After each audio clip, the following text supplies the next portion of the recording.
Welcome to Kenton's videos. Enjoy the video. In this video, I will explain how to make marshmallow at home. First, gather all your ingredients and equipment. You'll need unflavored gelatin, granulated sugar, light corn syrup, and vanilla extract. Make sure you have a stand mixer with a whisk attachment, a reliable candy thermometer, and a 9x 13-inch baking pan.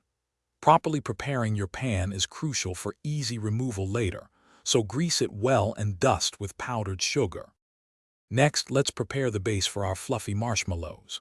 In your stand mixer bowl, combine 3 packets of unflavored gelatin with 1/2 cup of cold water, allowing it to bloom for 5 minutes.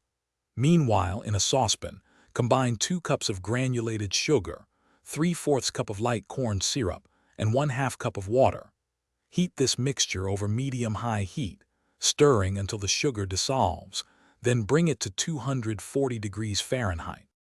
Once your syrup reaches 240 degrees Fahrenheit, carefully and slowly pour it into the bloomed gelatin in your stand mixer, with the mixer running on low speed. After all the syrup is incorporated, increase the speed to high. Whip the mixture for about 12 to 15 minutes. It will become very thick, glossy, and nearly triple in volume.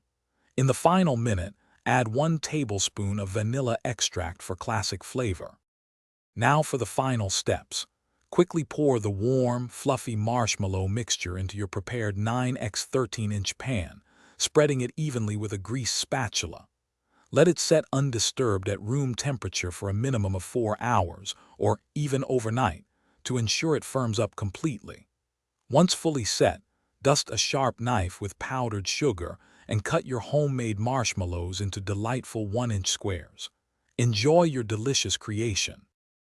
Thanks for watching. Consider subscribing if we helped you.